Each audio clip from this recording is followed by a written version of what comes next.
Expressão Nacional está de volta. Hoje a gente discute a violência no campo.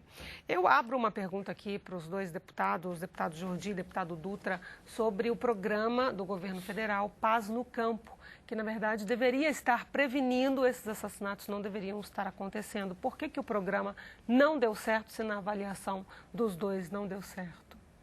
Olha, eu acho que é difícil dar alguma coisa certo no varejo se no atacado a gente não conseguir fazer uma mudança dessa abordagem do desenvolvimento da Amazônia, que eu acho que já foi aqui um pouco exaurido. Então eu acho que, além dessa questão, repito, são dois, um foco imediato da punição exemplar desses bandidos que tiram a vida de pessoas por nada, não é o bem maior da sociedade que é a vida. É preciso inverter essa lógica predominante até hoje. Sem isso, nós não vamos para lugar nenhum. E a outra questão é começar a enfrentar as causas deste ambiente favorável. O problema da Amazônia é um problema de violência. As pessoas não têm um DNA, tá certo, vocacionado para a violência. O problema da violência é decorrente de uma expansão agrícola do desenvolvimento capitalista brasileiro. Hoje, com ativos ambientais e de recursos naturais que valem muito mais na economia global do que valiam há algum tempo atrás, e se o Estado não tiver uma intervenção, uma mudança nesse modelo do desenvolvimento, nós, ao invés de atenuarmos isso com medidas de varejo que até são reais, né, aparentemente resolveriam, nós vamos agravar esse problema. A questão fundiária, por exemplo, da regularização fundiária é seríssima. O Estado do Pará, no ano passado, anulou, pela via administrativa, 6.004 títulos que foram fraudados. Se esses títulos fossem recepcionados pelo Instituto de Terras do Estado do Pará, nós teríamos que construir 2 andares no Estado do Pará, nos 1.252.000 quilômetros quadrados de extensão, porque não dava terra para todo mundo que estava reivindicando. Então, essa é a primeira questão, saber qual é o estoque de terra privado, o que é que tem de público, o que é que da União, o que é do Estado, o que é do município, etc. e tal. Organizar isso para que a gente possa... Segundo, nós precisamos ter uma intervenção nas políticas, IBAMA, INCRA, polícia, justiça, a presença do Estado muito mais forte nisso, porque ali na lei com a ausência do Estado, prevalece a lei do mais forte. E a lei do mais forte é isso que nós estamos assistindo. Não é? As pessoas pranteando diante de um funeral de forma recorrente, como os números já foram colocados aqui. Por exemplo, e sem recursos nós não vamos para lugar nenhum. É preciso saber quanto custa a mudança, a inversão desse modelo de desenvolvimento na Amazônia. Não é? O orçamento do Ministério do Desenvolvimento Agrário é da ordem, este ano, de 3,5 bilhões. O contingenciamento foi de 1/3, foi de 1 bilhão.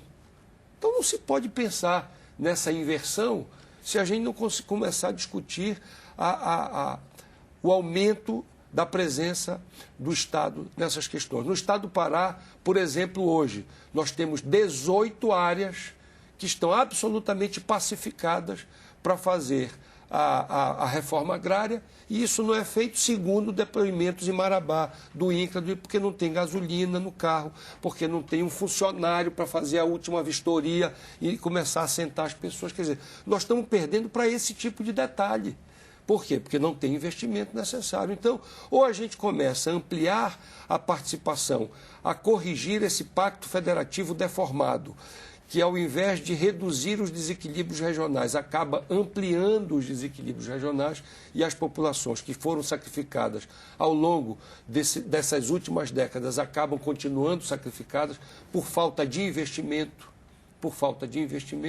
ou nós vamos reproduzir a assistência de cenas dessa natureza, como foi as que vitimaram esses 4 companheiros que morreram na Amazônia recentemente. Deputado Dutra, o senhor responde pelo governo? Não, eu sou da base do governo, mas do governo aqui responde o doutor Guedes, que é do Poder Executivo. Mas eu defendo as políticas que foram adotadas pelo presidente Lula, que continuam com a presidente Dilma. Mas nós sabemos que 9 anos é muito pouco por uma estrutura de 5 séculos. De um Estado viciado, né, com as estruturas do Poder Judiciário, do Poder Legislativo ainda sem as modificações que houveram no Poder Executivo. Eu acho que a gente tem que agir que não seja só nas tragédias. A gente se acostumou a só tomar medidas quando tem tragédias. Enquanto a mídia pauta. Depois que sai da foco da mídia, a vida volta ao normal, o maior abandono. Eu falei hoje na sessão que é preciso, essa questão da reforma agrária é uma tarefa do governo federal. E é preciso aparelhar as superintendências do INCRA, ter recursos, é preciso ter pessoal qualificado, é preciso diminuir a interferência de grupos políticos nas indicações dos cargos de direção, é preciso que o IBAMA tenha a mesma estrutura, é preciso que haja... Que grupos são esses, deputado? Infelizmente, as mudanças no legislativo foram pequenas. As indicações acabam sendo de composição política, né? São grupos que às vezes não estão afinados com a política do Poder Executivo, mas em função do modelo político, das relações com o Congresso, figuras acabam indicando, né? E às vezes essas indicações atrapalham, porque não tem compromisso. É preciso que haja defensorias públicas, federais. A maioria dessa população é pobre, não tem como se defender. Defensoria Pública Agrária, inclusive. É preciso, que é a carência maior. Exato. É preciso que os governos estaduais tenham uma afinação com o governo federal. Na maioria das vezes, o governo federal está num caminho e o governo estadual está no outro, né? Segurança pública não é competência do governo federal, é competência dos estados. E aí a gente chega, não tem IML na maioria desses lugares, não tem inteligência, policiais civis são muito poucos, os policiais militares que fazem a polícia preventiva da mesma forma. O senhor está falando da prevenção, mas e depois, quando a gente precisa remediar ou punir? Como é que vem se comportando o judiciário em relação aos crimes no campo? No Brasil, a gente tem, por exemplo, os fazendeiros Darli e Darcy Alves, que foram condenados pelo assassinato do Chico Mendes, que foi morto em 88. Eles pegaram 10 anos de prisão e foram soltos e vivem no mesmo lugar onde Chico Mendes foi assassinado. O judiciário tem um papel decisivo. Agora, há uma série de questões. Nos casos de crime contra a vida, quem impulsiona, quem conduz a ação penal é o Ministério Público. Mas nesses casos, os dados indicam que em muitos casos nem inquérito foram abertos, porque não há interesse, porque a vítima é aquela vítima onde o Estado nunca lhe deu proteção. E os acusados são aqueles que estão dentro da estrutura do Estado. Então nem inquérito não tem. Quando se transforma em inquérito, em muitos casos o promotor muda de lugar, não tem assistente de acusação, porque as famílias são pobres. Por isso que é importante ter Defensoria Pública Estadual e Defensoria Pública da União para socorrer esses casos dos processos. Se não tem, o Ministério Público muda. Muitas das vezes não tem compromisso, não tem assistente de acusação, a tendência é esses processos morrerem nas prateleiras do Judiciário. Não vai a julgamento. Portanto, aí leva à impunidade. E o Poder Judiciário, e aqui nós não temos que estar medindo palavras, é a estrutura, é Poder Judiciário mesmo, né? É a grande maioria dos que julgam não tem interesse, não tem compromisso com esses assuntos. Primeiro porque a lei já é totalmente favorável à propriedade. O artigo 5º da Constituição coloca a propriedade no mesmo patamar da vida. Todos os brasileiros têm direito à liberdade, à vida e à propriedade. E tem alguns que acham que só quem tem direito à propriedade é uma minoria. Portanto, a legislação favorece aos grandes, as estruturas do Estado favorecem e leva a isso. Só tem um jeito para nós, na minha opinião, é a gente radicalizar a democracia. O que é radicalizar a democracia? Embora com esse sofrimento, evitar que haja um retrocesso no plano político, porque é através da democracia que se permite que a gente esteja hoje aqui e que o Congresso tenha feito uma sessão geral e que amanhã eu, o deputado Jordi e a deputada Manuela Dávila estejamos lá no Pará.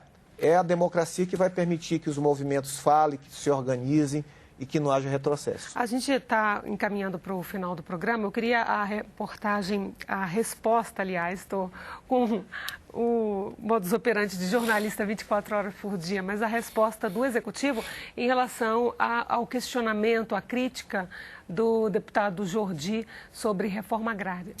Não, em primeiro lugar, eu queria, mais uma vez, discordar com a avaliação de que o programa Paz no Campo não funcionou. É graças ao programa Paz no Campo que estados como o Pará, por exemplo, hoje tem Defensoria Pública Agrária, Delegacia Especializada da Polícia Civil na questão agrária, Polícia Militar Agrária, Vara Agrária Federal e agora abrindo Vara Agrária Estadual. Mas ainda é claramente insuficiente. Obviamente, porque o que nós falamos aqui agora, nós precisamos ter um aparato de Estado que, por exemplo, não precise depender de recursos do Ministério do Desenvolvimento Agrário, que é o responsável pela questão fundiária e da agricultura familiar, para instruir e estruturar as ações do Poder Judiciário e do Ministério Público e da Segurança Pública. Né? Tem que ser, as áreas específicas são responsáveis por isso. E esse programa teve esse papel, né, de poder estimular a criação de 75 instituições especializadas dos outros poderes e da segurança pública no rural brasileiro, não só na Amazônia. Então, eu até queria colocar à disposição dos membros da Comissão de Direitos Humanos esse histórico do trabalho da Ouvidoria Agrária. O doutor Gersino, que é o nosso ouvidor agrário, estará lá acompanhando as atividades no Pará. É óbvio que a gente reconhece que não é o suficiente. A pergunta é a seguinte: teria que ser do orçamento do Ministério do Desenvolvimento Agrário para apoiar e estimular que o Poder Judiciário, que os governos estaduais colocassem as estruturas, né, nessas regiões? Mas se não sair do desenvolvimento agrário, vai sair de outro lugar. Mas tem que sair da estrutura da justiça, da estrutura, né, colocada dos governos estaduais, que tem os seus aparatos e as suas responsabilidades, do próprio Poder Judiciário, do Ministério Público, que tem seus fundos para isso. O que nós estamos entendendo é o seguinte: é que essa iniciativa do Programa Paz do Campo, né, que ela atua independente do momento de crise, ela atua na questão da prevenção, na estruturação. Nós achamos que ela é insuficiente e que, se ela for aportada com recursos das instituições específicas, ela pode dar a condição de que o Estado chegue até essas pessoas. Acho que o deputado Jordi não concorda um dado com a concreto sobre a questão da paz no campo. Eu não estou questionando todo. Eu estou dizendo que essa iniciativa do Estado é absolutamente insuficiente. Em 2007, nós tivemos no estado do Pará a Operação Paz no Campo na região de Redenção. Foi uma das coisas mais bárbaras de tortura praticada por polícia contra trabalhadores e camponeses. Isso está apurado. Inclusive, a secretária de Estado de Segurança Pública à época, a doutora Vera Tavares, que é uma pessoa que foi presidente da Comissão de Direitos Humanos da Sociedade Paraense, uma pessoa absolutamente insuspeita, teve que reconhecer numa reunião de que realmente houve excesso, né, da polícia no sentido de prática de tortura. Por bem, de 2007 a 2009, foram assassinados, inclusive por denúncia do padre da Comissão Pastoral, lá de Conceição de Redenção, foram assassinados 9 trabalhadores. Nós fizemos uma audiência pública, eu era presidente da Comissão de Direitos Humanos, em 2009, com a presença do doutor Gersino, do INCRA, do IBAMA, de 3 deputados estaduais, o senador Janeri, e 11 instituições presentes na Câmara Municipal de Redenção. O representante dos trabalhadores denunciou este assassinato de 9 pessoas e dizendo que tinha mais uma lista de 11, inclusive ele, para ser assassinado. 5 meses depois foi assassinado. 5 meses depois foi assassinado. Então, por quê? Porque os conflitos na área da Forquilha, que era uma área lá que estava pronta, o INCRA, por exemplo, e o IBAMA assumiram um compromisso de, em 3 meses, fazer o assentamento dessas famílias e mais os remanescentes da Fazenda Bradesco, em Conceição do Araguaia, que estava com um conflito judicial muito grande. Pô, bem, em 3 meses não foi feito, em 6 meses a liderança dos trabalhadores foi assassinada brutalmente numa emboscada. Então, quer dizer, nós vamos continuar, se não houver uma inversão deste modelo, se a gente não fizer este choque, se a gente não tiver uma discussão mais específica, e não apenas no varejo, mas no atacado, nós não vamos ter resultados eficientes. Eu não estou discutindo a boa vontade, eu estou discutindo resultados eficientes. Nós precisamos começar a discutir. Esses projetos, por exemplo, o que é que falta para botar em pauta? Discutir com o presidente Marco Maia, que é uma pessoa sensível, não é? Acho que sim, é uma pessoa sensível, faz parte dessa trajetória. O que é que falta para botar a PEC do trabalho escravo em pauta? Ganhou, perdeu, vamos estar em segundo turno para votar.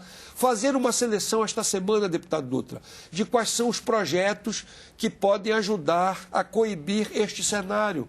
Como é que a gente pode ampliar a presença, desobstruir o contingenciamento de quase 1/3 do orçamento desses órgãos que fazem esta eficácia na Amazônia e na discussão de uma maneira geral. Quer dizer, como é que a gente pode abordar a comissão, o CNJ no sentido de começar a vigiar melhor a atuação do judiciário nesses estados, nessas áreas de conflito? Quer dizer, é um conjunto de medidas que a gente já chega de fazer o diagnóstico do modelo, dessa discussão toda.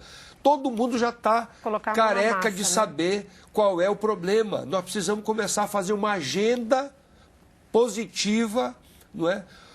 No sentido de protagonizar soluções desse problema. Eu acho que nós precisamos fazer imediatamente ao retorno dessa nossa ida lá no estado do Pará e mais os ministérios, os ministros que vão em outros estados, a gente fazer uma reunião no sentido de ver em cada esfera, legislativo, poder judiciário, poder executivo, o que é que se pode fazer de estrutural, porque senão vira conversa. É bom também que a gente não se limite ao nosso olhar para a região norte. Não, eu acabo de chegar de Pau-Brasil e de Ilhéus, em Salvador, só em Pau-Brasil, dos índios Pataxós, 20 lideranças foram assassinadas. Lá onde começou o Brasil, os índios não têm terra. No Maranhão, lá em Charque, São Vicente de Ferre, assassinaram Flaviano, que é quilombola. Portanto, essa violência, ela está além só da região norte. Eu queria terminar o programa com o Fumagalli, se a gente pudesse elencar 3 providências que o governo federal deveria tomar especificamente para a região norte. Que providências seriam essas para a Comissão Pastoral da Terra? Bom, tem as providências imediatas, essas que poderiam ser no campo da segurança, né? A presença efetiva. As outras providências não dá para ficar falando que em pouco tempo. Quando o governo quer, ele faz, né? E numa cadetada, ele aprovou a medida provisória 458 e disponibilizou 67 milhões de hectares, coisa que 40 anos de luta de reforma agrária não chegou a esse patamar de terra disponível para a reforma agrária. Portanto, há. E o outro, por exemplo, qual é o projeto da reforma agrária desse governo, do atual governo, inclusive? Se a gente for discutir qual é a perspectiva e a projeção de assentamentos para 2010, 2011. Não se tem. Quer dizer, não se mensura, de fato, não se coloca orçamentos para isso. Então, eu acho que nas questões imediatas, essa questão do efetivo, mas as medidas de fundo, sim. E aí, na questão nacional, é correto. Se não for aprovado os novos índices de produtividade, nós não vamos ter terra disponível para o Centro-Sul, porque as terras lá são ditas produtivas, certo? Portanto, se não colocar limite do tamanho da propriedade e não colocar a questão do índice de produtividade atualizado, o Centro-Sul nós não vamos ter estoque para a reforma agrária. Portanto, são medidas, e dizer que o governo não tem peso para aprovar a PEC também do trabalho escravo, nós tivemos peso, este governo teve peso para usar outras de seu interesse. Portanto, o que falta é de interesse e, de fato, do investimento. E aí, de fato, também a articulação do legislativo que compete também essa aprovação. Bom, a gente chegou ao final do programa. Eu quero agradecer a presença de todos aqui e quero agradecer também a você de casa que sempre nos acompanha. A gente se vê na próxima terça-feira, de novo no Expressão Nacional. Até lá.